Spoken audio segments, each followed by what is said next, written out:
tan pronto se estableció la pandemia, la Secretaría Nacional de Discapacidad, consciente de que trabaja con la población más vulnerable por razones de las deficiencias, la discapacidad que poseen, tomamos la medida de que todos los funcionarios que representan aproximadamente el 20% de los trabajadores se fueran a sus hogares y pudieran realizar su labor a través del teletrabajo. Debemos de considerar que fundamentalmente las personas con discapacidad se enfrentan durante este periodo de la crisis o de la pandemia a tres grandes barreras. La primera gran barrera que tenemos es la barrera de las medidas de prevención. Las medidas de prevención, ¿por qué razón? Porque ellos son personas que tienen a veces limitaciones en las actividades de la vida diaria. Necesitan de un asistente de vida, de un cuidador que los pueda ayudar en el desarrollo de las actividades de higiene, vestido y alimentación. Y se estableció pues la separación física, el aislamiento físico. En ellos esta medida de prevención no se puede realizar al 100% por el nivel de dependencia que ellos tienen. Recuerde que nosotros nos enfrentamos a varios tipos de discapacidades. Discapacidades físicas, discapacidades mentales, discapacidades sensoriales, discapacidades viscerales, ¿verdad? Y cada uno de ellos tiene sus características particulares que requieren algún tipo de atención. Entonces, lo que hemos venido haciendo durante este periodo es tratando de sensibilizarlos, concienciarlos sobre las medidas de prevención. Entonces, con ellos estamos en la campaña desde que se inició hace aproximadamente un mes, de que ellos traten de interiorizar esas medidas higiénicas. Estamos orientando, tenemos una línea de auxilio en donde a las personas sordas o a las personas ciegas les brindamos la orientación para que ellos conozcan esas medidas higiénicas que tienen que practicar y sobre todo adquirir el respeto por el entorno. Señalarles que en este momento el virus también puede estar presente en las puertas, en cualquier lugar externo. Entonces ellos tienen desde su propia relación familiar, desde su propio entorno familiar, que aprender a desarrollar esas medidas de autoprotección. Bien, también hemos venido desarrollando campañas, sobre todo para proteger las emociones. Proteger las emociones, ¿por qué razón? Porque las personas con discapacidad son las más vulnerables.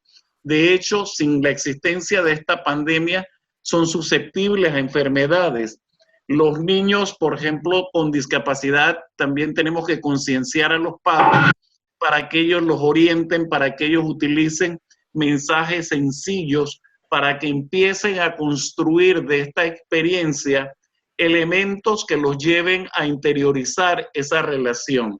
Entonces, orientamos a los padres y les señalamos la necesidad de proteger el bienestar emocional de toda la familia, porque anteriormente estos niños iban a la escuela, iban a sus procesos de inclusión educativa y el padre, pudiéramos decir, tenía un respiro de 4 o 5 horas. El niño iba de 7 a 12 del día, estaba en la escuela, pero ahora el niño está conviviendo las 24 horas al día en el hogar.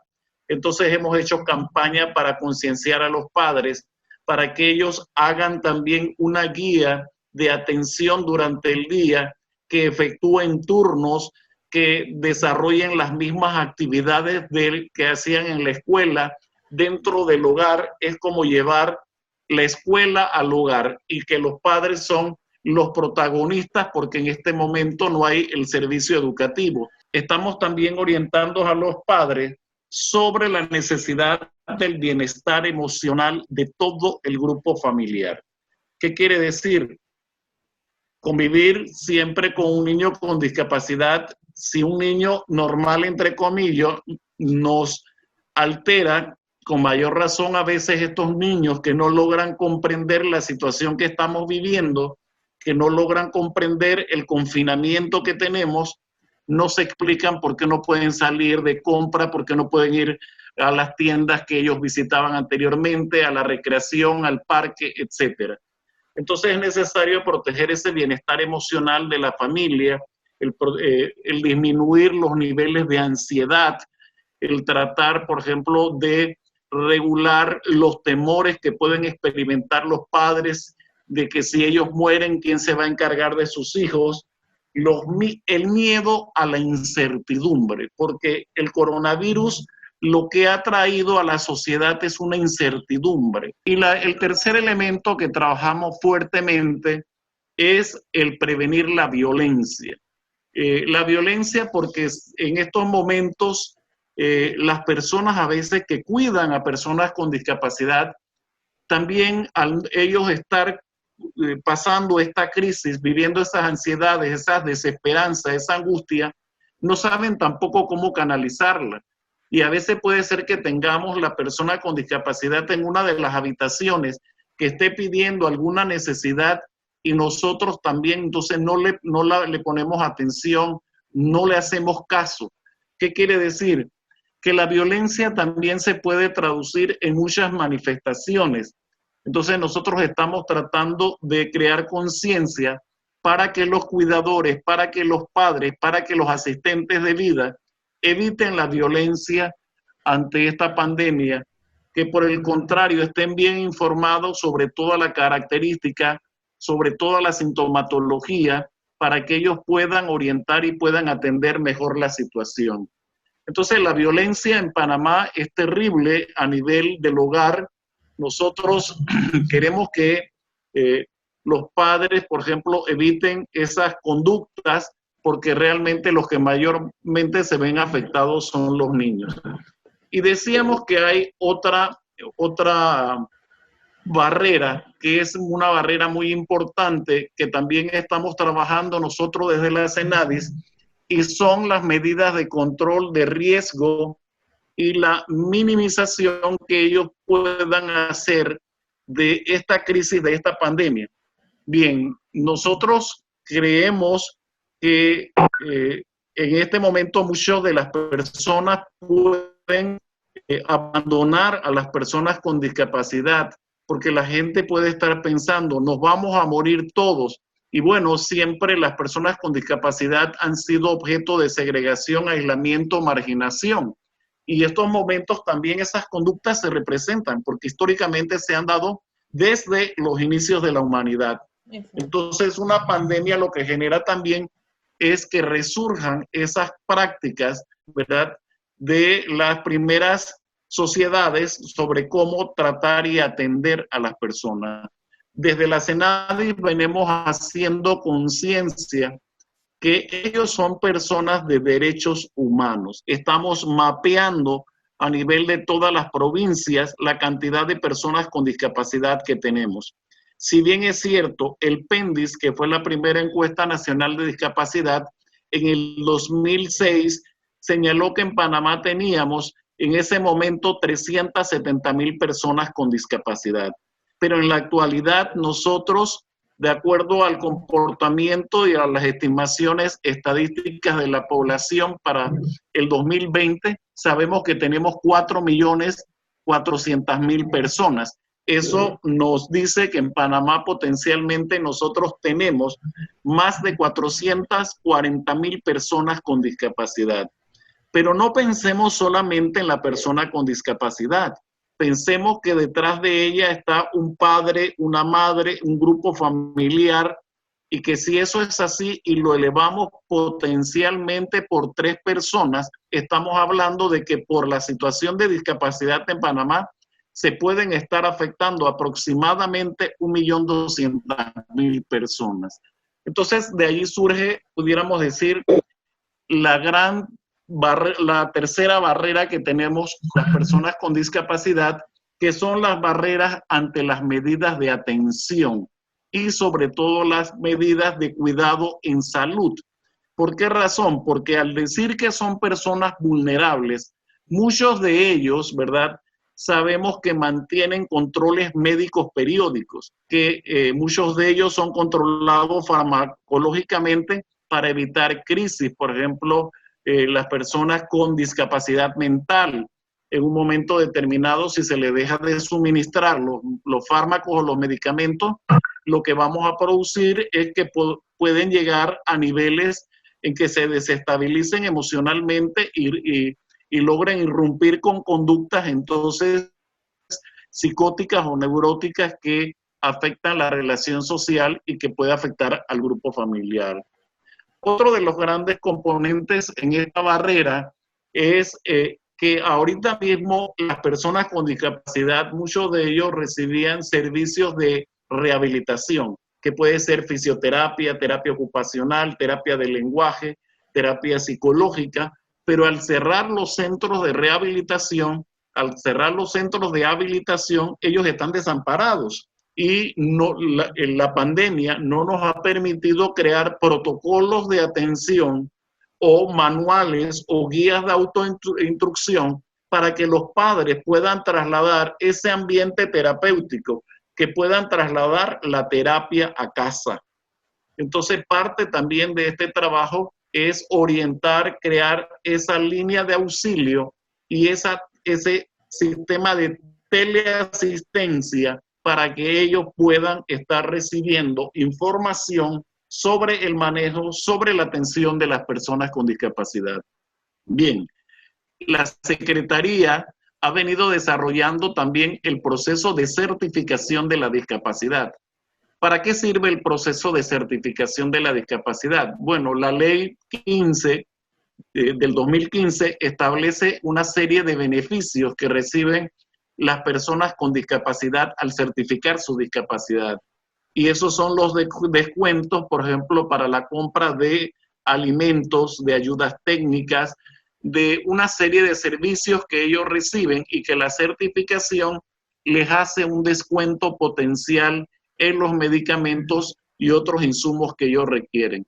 Entonces, ahorita mismo nosotros no hemos descontinuado ese servicio, seguimos certificando a través de, pudiéramos decir, un sistema de telemedicina, en donde lo venimos haciendo a través también de plataformas virtuales, donde hay un equipo interdisciplinario que sigue evaluando a las personas desde el WhatsApp o de una videoconferencia por los celulares si lo tienen.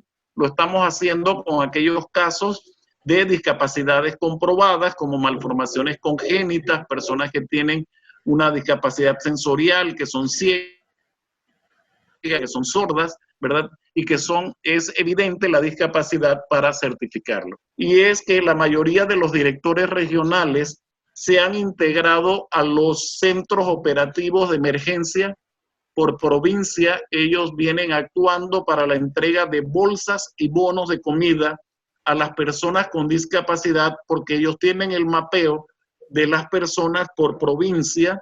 Los mismos directores regionales han actuado como agentes ante la comunidad, pidiendo bolsas de comida, pidiendo bolsas, apoyo, por ejemplo, de ayudas también como pañales, leche, gel antibacterial, y en verano, por ejemplo, se han utilizado algunos noticieros para hacer llamado a la ciudadanía a fin de que vayan a las regionales de Senadi como centro de acopio para que entreguen estos materiales, porque tenemos algunas familias detectadas en pobreza multidimensional y la idea es que ellos en un momento determinado puedan entregarle a esas familias más necesitadas ese tipo de ayuda. Senadis ha habilitado una serie de líneas de apoyo y auxilio para las personas con discapacidad.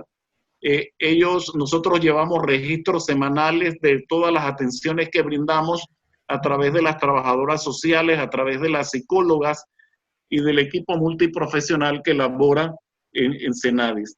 Los intérpretes de lengua de señas vienen haciendo una labor maratónica desde el segundo día, ¿verdad? Con ese servicio de teleasistencia que vienen brindando. Nosotros también hemos creado guías de orientación y manejo a las personas con discapacidad que están en nuestra página web. Se han ofrecido orientaciones sobre la dignidad y la autonomía de las personas con discapacidad para evitar sobre todo el maltrato y respetar la diversidad y la condición humana de ellos.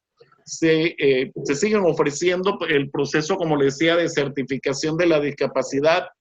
Hemos entregado a la AIG aproximadamente todo lo que es las personas que pudieran beneficiarse del bono solidario.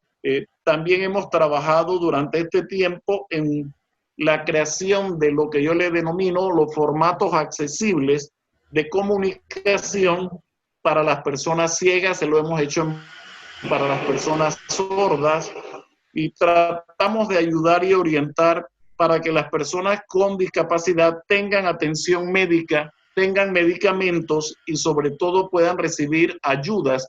Muchos de ellos necesitan sondas, necesitan bolsa porque son personas que han tenido colestomía, y bueno, tratamos de orientar para evitar el aislamiento social. En este registro que ustedes llevan, ¿han tenido casos de maltrato o de abandono como los que usted menciona? Y también, para terminar, ¿qué experiencia le deja este periodo que ha tenido que enfrentarse NADI? Bueno, los casos de maltrato se vienen dando. Afortunadamente no son muchos, pero nosotros sí tenemos, y a veces nos vemos sorprendidos. Por ejemplo, se dio el abandono de una persona, por ejemplo, que es una persona encamada prácticamente en Darién, y se ha estado trasladando para uno de los albergues a nivel de Panamá.